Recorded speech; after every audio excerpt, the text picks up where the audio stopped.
Everywhere I look online, I see the same advice given to writers. Write to market. Follow the trends, write what's selling. If you want success, this is the way. And right now, that market means books like dark romance, spicy fae fantasies, enemies to lovers, morally grey heroes, all the things that dominate book talk and bookstagram. But here's the thing, I don't read those sorts of books, and I certainly do not want to write them. It doesn't light me up. Honestly, I kind of hate this advice. So today I want to talk about why I don't write to market, the fears that come with going against the grain, and why writing what you love is actually the best choice that you can make for your writing life.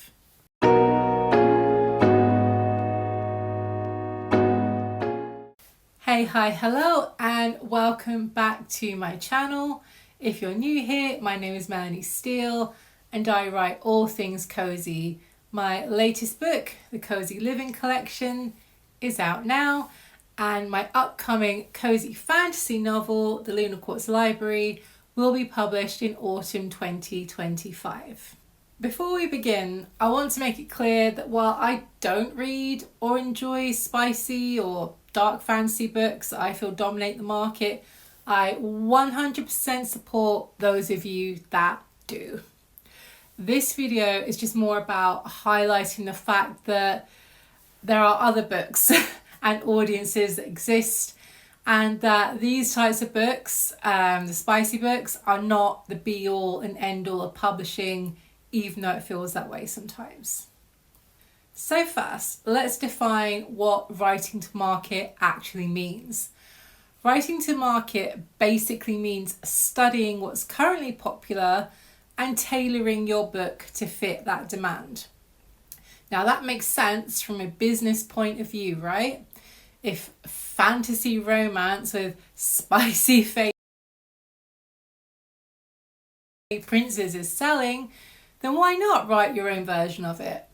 That way you are writing into an existing audience who's hungry for more. For me though, it kind of reduces writing from this creative endeavour to just like any other form of product-based business. Writing a book should not be the same as making another version of something that's already popular. We are not Temu sellers churning out cheap plastic goods inspired by a TikTok trend of some sort. That being said, there is a reason why this advice is everywhere, because it does work for some people. But there's a catch. For some of us, writing to market feels wrong because it means squeezing yourself into a box that doesn't fit.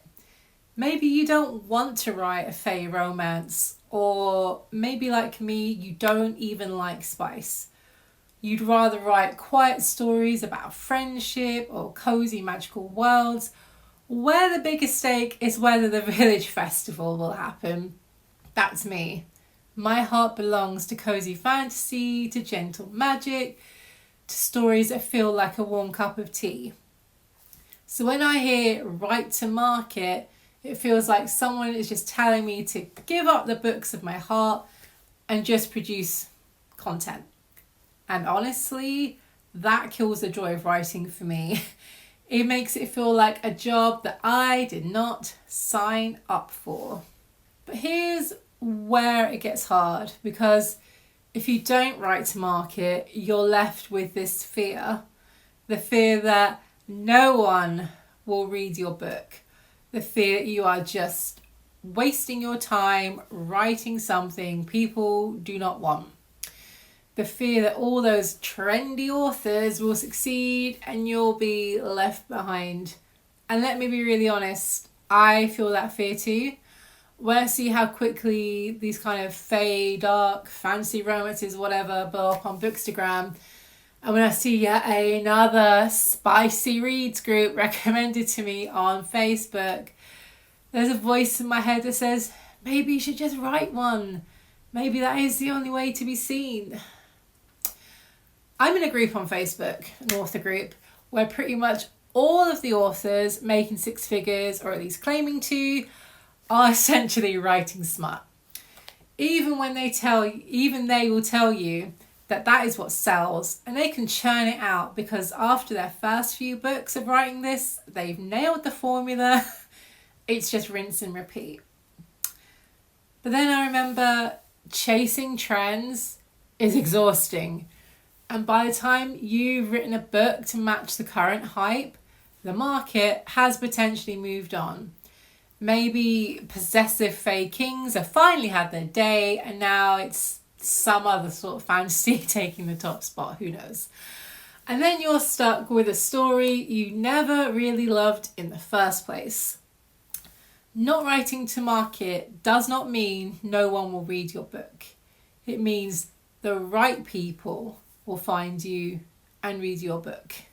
So what happens when you write the book you actually want to write? First, you'll enjoy the process so much more. Writing's already hard enough, so why make it harder by forcing yourself into a genre that doesn't excite you?